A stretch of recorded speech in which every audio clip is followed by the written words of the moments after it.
Hello class 8 के प्यारे बच्चों, मैं हूं आप सबकी टॉपर भैया। और आज की इस वीडियो में हम आपको क्लास 8 का जो विज्ञान का मंथली टेस्ट होने वाला है 8 दिसंबर को, उसका आंसर की लेकर आ चुके हैं। लेकिन उससे पहले चैनल पर पहली बार है तो चैनल को जरूर सब्सक्राइब करके वीडियो को लाइक करके अपने सभी दोस्तों के साथ वीडियो को शेयर भी कर देना है। और यदि आप चाहते हैं कि भैया हमको इसका पीडीएफ भी चाहिए तो इसी वीडियो के डिस्क्रिप्शन में व्हाट्सअप और टेलीग्राम दोनों का लिंक है, दोनों ग्रुप में जोड़िए और तुरंत इसका पीडीएफ को डाउनलोड करके तैयारी को बेहतरीन कीजिए, वो भी आंसर के साथ। तो पहला क्वेश्चन हम लोग के सामने है कि घर्षण को कम करने वाले पदार्थ को क्या कहते हैं? मोम, स्नेहक, पेट्रोल या फिर डीजल? तो इसका सही आंसर होगा स्नेहक। ऑप्शन नंबर खा इसका जो होगा वो सही आंसर आपका हो जाएगा। ठीक है। दूसरा क्वेश्चन कहता है घर्षण बल एक प्रकार का है। तो घर्षण बल एक तरह का क्या है बाबू? तो घर्षण बल एक तरह का कौन है यहाँ पे? तो गुरुत्वाकर्षण बल क्या घर्षण बल है? गलत।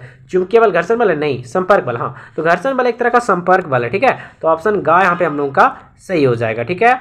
तीसरा क्वेश्चन देखिए यहाँ पे कहता है कि मजबूत रेशे जिसका उपयोग पैरासूट तथा चट्टान पर चढ़ने हेतु रस्सी बनाने के लिए किया जाता है वो किसका होता है? नायलॉन का, पॉलिस्टर का, एक्रेलिक का या फिर रेशम का, है ना।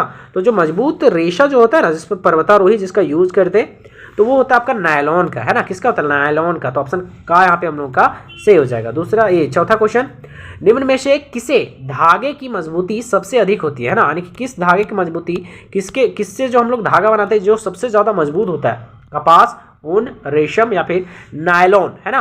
तो इसका सही आंसर हो जाएगा यहाँ पे नायलॉन। नायलॉन का रेशा बहुत ज्यादा मजबूत होता है, तो ऑप्शन घ यहाँ पे क्या होगा?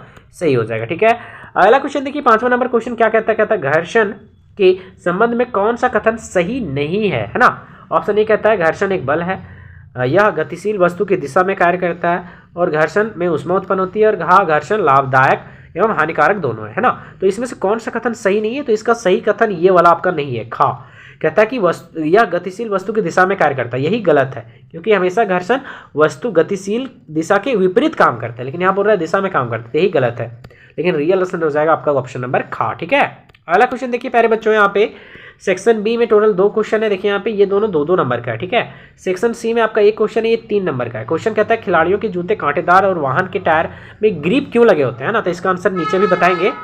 और पीईटी पेट क्या है और कुछ रेसे संश्लेषित क्यों कहलाते हैं? ठीक है, आगे हम बताएंगे आंसर अभी अभी तुरंत इसका।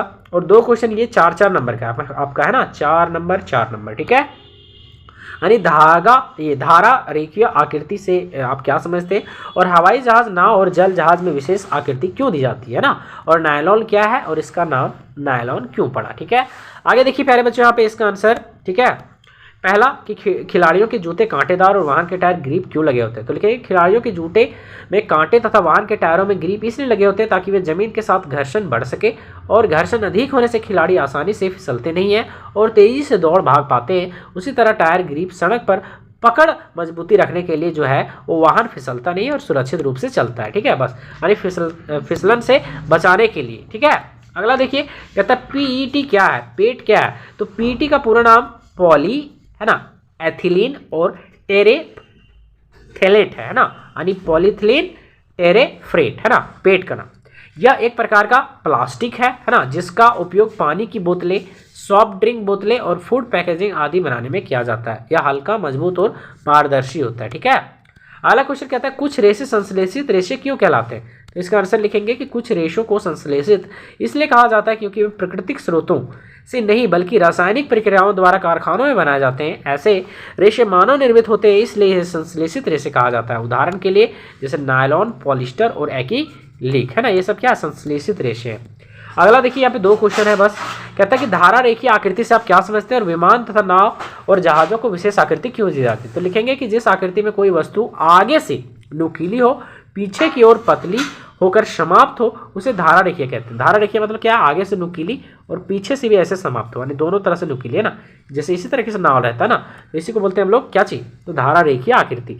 फिर इस तरह से विशेष रूप से क्यों बनाया जाता है? लिखेंगे धारा रेखीय आकृति का उद्देश्य यह है कि कोई वस्तु हवा या पानी में कम घर्षण लगे और वो आसानी से आगे बढ़ सके, है ना। आगे विमान, नाव और जहाजों को ऐसी विशेष आकृति इसलिए दी जाती है क्योंकि यह हवा पानी का प्रतिरोध कम करता है, वाहन या जहाज तेजी और सुचारू रूप से चल पाते हैं, कम ऊर्जा और ईंधन की आवश्यकता होती है इस आकृति से, और लास्ट में गति और संतुलन दोनों बनाए रखता है। ठीक है, इसलिए धारा रेखीय आकृति की बनाई जाती है। नायलॉन क्या है इसके बारे में?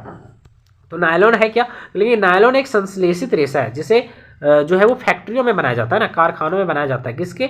तो पेट्रोकेमिकल पदार्थ से बनाया जाता है। कहता है यह बहुत मजबूत, लचीला, टिकाऊ और हल्का होता है। इसका उपयोग कपड़े, रस्सी, पैरासूट, ब्रश और अन्य वस्तुओं बनाने में किया जाता है। ठीक है प्यारे बच्चों, इसी तरीके से यहाँ पे आपको खत्म हो गया है आपका यहाँ पे क्लास 8 के साइंस का, है ना, आंसर की। इसी तरीके से हम अभी जस्ट हिंदी और एसएसटी का, सोशल साइंस का देने वाले। तो चैनल को सब्सक्राइब करके सभी दोस्तों के साथ वीडियो को शेयर कर दें और हमारे साथ आप जुड़े रहें। ठीक है दोस्तों।